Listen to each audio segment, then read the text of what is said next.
Thank you, Chair Howard. Please proceed with House File 3425. Thank you, Chair Frazier, Chair Torkelson, and members of the committee. Before us in House File 3425, it's always dangerous to say this, but it's a simple bill, but it's an incredibly important bill. And it is vital for the supportive housing providers all across the state that really serve as the backbone of our work to prevent homelessness all across the state of Minnesota. Due to actions at the federal level, the funding for these providers has been severely threatened in a manner that really threatens to upset the apple cart and puts the housing of thousands of our most at-risk Minnesotans in jeopardy. And what this bill does is it utilizes an existing program with a similar role and uses those unspent dollars, provides a little more direction to the state agency and timing to use those dollars for this purpose of our supportive housing providers. That's the overview of what the bill does, but I do want to describe a little bit more in detail what supportive housing providers are, who they are all across the state, and a little bit more background. And when you think about permanent supportive housing providers, these are the trusted providers that are offering not only housing, but the services that are essential for someone that maybe is coming out of homelessness or has a very strong or has a mental health challenge. And by pairing the services with housing, they're able to help folks stabilize and re-enter to more stable housing. And this type of housing has been working in Minnesota for decades with incredible results. People in supportive housing stay housed and nearly eliminate their use of shelter. We see a positive shift in healthcare use from crisis to preventative care. It also improves child welfare outcomes and less interactions with the judicial system. So it's a cost-effective strategy to reduce homelessness. And unfortunately, these providers are in real danger of having critical federal funding pulled from them. Earlier last year, HUD released guidance that changed funding streams. Minnesota currently receives about $50 million in federal funds to support what are called continuums of care. And within those continuums of care, we have 10 regions all across the state. The largest funding source of that resources is permanent supportive housing because of the track record and how vital these permanent supportive housing providers are all across the state. What HUD has announced is that they're changing midstream the application process and changing priorities away from permanent supportive housing in a way that jeopardizes critical funding for those providers. There were court actions to block this in the near term, which means that housing providers through Q1 and Q2 of this year are very likely to receive their federal funds, but for Q3 and Q4 are very likely not to receive the funds. And for many providers, this federal funding is the lion's share of their funding they receive. There just really isn't capacity if all this money goes away for these providers to keep their doors open. And if they don't keep their doors open, we have hundreds, if not thousands of Minnesotans that will be homelessness. It's that black and white. And so what this bill does is expands the eligible uses for the existing Strengthening the Supportive Housing program in Minnesota. So it comes with no general fund cost. We are just providing more direction for that $9 million to be utilized specifically for permanent supportive housing as an important bridge for these providers as work continues at both the state and federal level to make sure that we stabilize these important entities. Before I move to questions, I want to note that there has been a bipartisan effort in Congress to right this wrong, which I'm supportive of, and this bill has been very bipartisan. I want to thank Co-Chair Igo and members of the Housing Committee for a unanimous vote on this bill. I also want to thank Co-Chair Igo for moving an amendment in committee that increases some reporting functions to have that level of accountability and how these funds are being utilized. We adopted that in committee.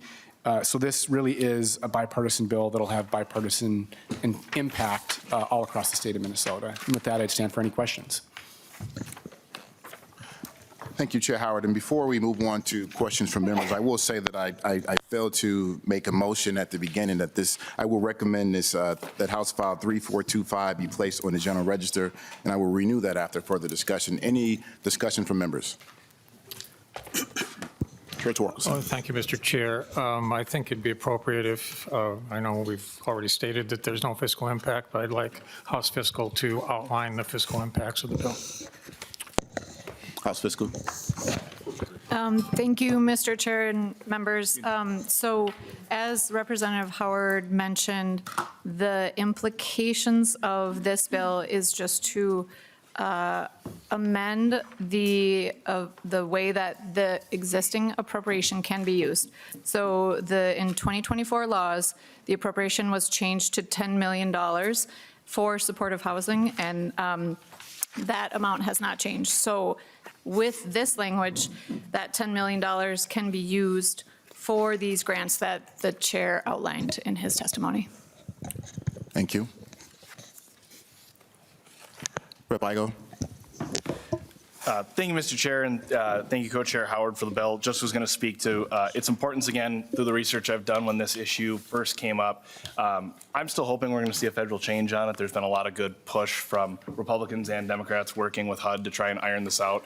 The idea behind the change was to get more to giving people that hand up with the continuum of care, getting people the services they need, which many of the continuums of care that we have in the state of Minnesota do work on that. But there is folks in our communities that will always need that level of support. And that's what this bill is going to be going in there to help. It's those folks with mental illness, those folks with substance abuse, those folks with TBIs that we're going to be taking care of so that they're not being taken care of by law enforcement in our ERs.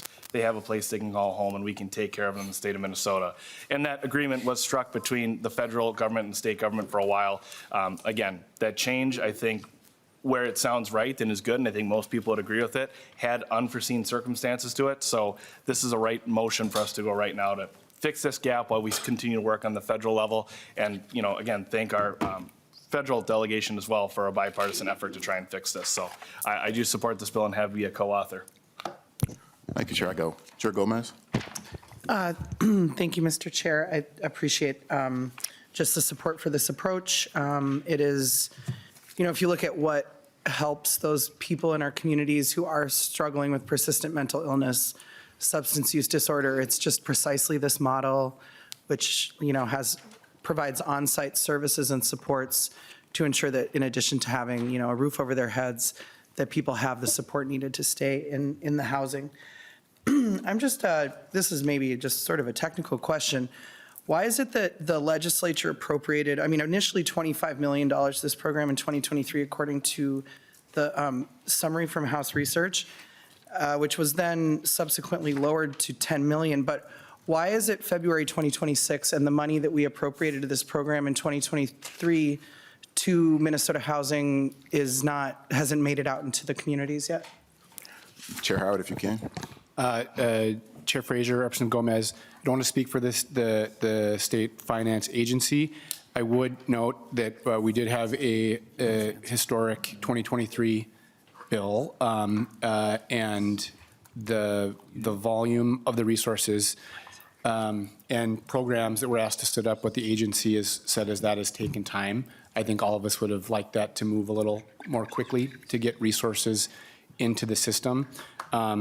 This was a program, a new program brought to us by the State Finance Agency. And I do appreciate their willingness to be flexible with these resources that are still available. This is a similar use. And so in some ways, we're fortunate that we have this lever to pull in this moment of crisis. But I don't want to discount your question, which is that it has been 2.5+ years, and it is true that this program hasn't really been implemented or fully stood up yet. Any follow-up, Chair Gomez? Chair Claiborne? Thank you very much, Mr. Chair. My question is, because this is talking about entities whose contracts have expired or will expire by the end of this year, I mean, I'm supportive of the programming, right? So I'm not questioning the program. I'm just wondering how many entities fall into this category? Chair Howard.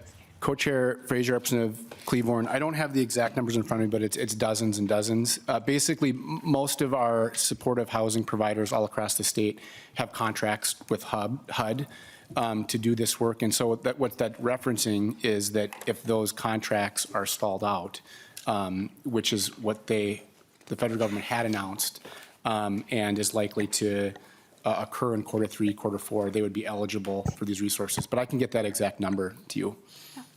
Any follow-up? Yeah, my question is, if their contracts have expired, with all of the other types of revetting and, I don't even know what else to call it, from the federal government, will all of these entities that have had their contracts expire, will they have to go through a new vetting process in order to qualify for these funds? Chair Howard? Co-Chair Fraser, Representative Cleaborn, that was what they were preparing for when the federal government made this announcement. And not only have to reapply for these funds, but reapply for a drastically reduced pot for supportive housing. So you'd see providers having to make this choice. Are we going to apply for these funds and completely change our model that we know that's working and keeping people safe? Or not. And so it kind of forces this impossible choice, which is why, to Co-Chair Igo's point, we'd like to see, a fix or a change at the congressional level. But these resources provide a little more runway if providers are in that place where they either have to reapply for a program they don't want to run or choose not to reapply because they know that they're not going to get the funds. Chair Claiborne? Thank you, Chair. Then the last question is, how long will this $9 million be available, right? So it says the section is effective following enactment, but it doesn't say when the funds, at least I don't see it. When do they expire? Chair Howard? Co-Chair Fraser, Representative Cleaborn, I don't think we include a timing mechanism. I will note it says the agency will coordinate with stakeholders on a distribution process established within 30 days of enactment. We do that, and the overall subtext here is that speed is our friend, that these providers are going to face this big financial cliff. And so while we didn't put an exact trigger, you need to have these funds expended by X, the conversation and some of the subtext here, we would anticipate that the funds would get expended fairly quickly within this year. Any follow-up, Chair Claiborne? No, thank you very much, Chair. Chair Koznick? Thank you. Chair Howard, can you help me identify the difference of the $1 million from what was appropriated to the amount that's being used for the grants? And then the second question is, the use of the funds, will this be 50-50 metro outstate, or is that allocated in there? Chair Howard? Co-Chair Fraser, Representative Koznick, the agency may be better addressed to the exact specifics. I do know that they have used some resources of their 10 million allocation for planning purposes as they prepared and had been preparing to utilize this resource in a similar, if not exact, function. In terms of, we don't call out specifically an allocation, but I would say that the providers, the continuum of care networks, are statewide. And so I would very much expect a geographic distribution based on need and based on who applies for the funds. But so the needs are really statewide. Chair Koznick, any follow-up? Thank you. I guess I'd be a little bit more comfortable if it was actually in the bill that a certain allocation was to be dispersed throughout the state rather than just hoping. And obviously, there's 10 million minus 9 million equals $1 million. That's not identified. I understand that's probably for administration, and I guess I'm not real comfortable with that either. Chair Howard? I guess I would say, Chair Koznick, the agency's had a good track record of deploying the resources based on the need. To me, that should be the metric. Where the needs are the greatest, that's where we should deploy the resources. We shouldn't come up with just some arbitrary percentage. That doesn't strike me as good policy. But I would say that based on our conversations, I expected geographic dispersion because there are great supportive housing providers that are in need all across the state. Chair Gomez. Thank you, Mr. Chair. I guess I just, want people to be clear-eyed about what the homelessness response system across the state looks like, which is that it is not, it's not geographically dispersed in a, in a 50-50 way. It's interesting to me, though, because, if you talk to Ramsey County in particular, Hennepin County, up in the percentage of, 40 to, in Hennepin, to over 50% of the people who are served by the emergency homelessness response in Ramsey County are not from Ramsey County. And in part, that speaks to the lack of development of some of those systems across the state.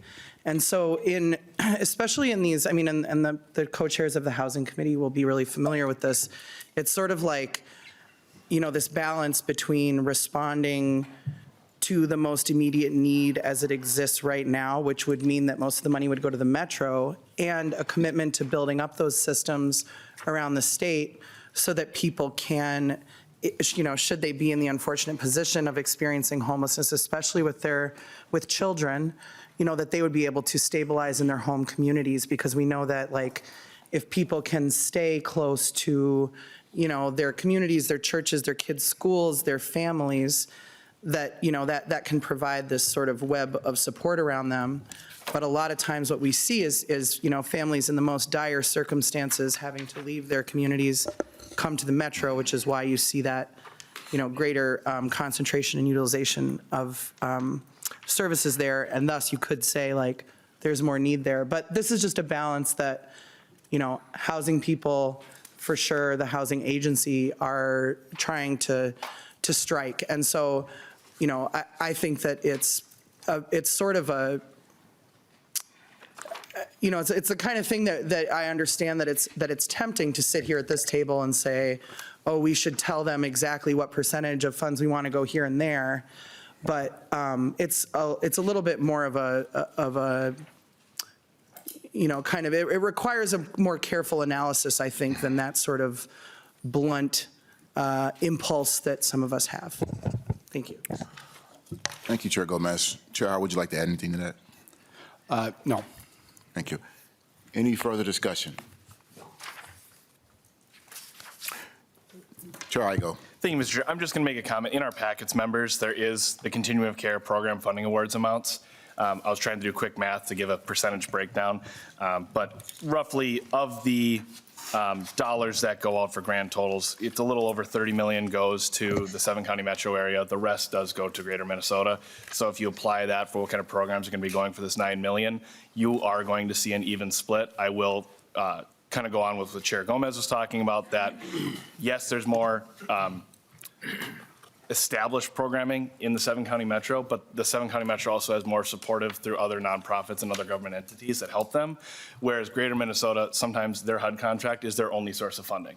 So as these programs are going to be coming, they will be evaluated by need, and that is going to be contributed. So, yes, sometimes it isn't always a 50-50 split, but the needs are going to be different, and that's how this program will be given out per the legislation. So I just wanted to add that. Thank you. Thank you. Any further discussion? Chair Howard, any closing comments? I'll just be very brief. I really thank the committee for moving quickly and hearing this important bill, and know that by moving forward with speed, it gives a peace of mind to these permanent supportive housing providers that wake up every day doing this amazing work and are wondering if they can continue doing this amazing work in their committee. So I appreciate the discussion and encourage members' support of House File 3425. With that, with no further discussion, I will renew my motion that House File 3425 be recommended for placement on the General Register. All those in favor say aye. Aye. Those opposed, same sign. No. The motion prevails, and House File 3425 is recommended for placement on the General Register. Thank you, Chair Howard. Thank you.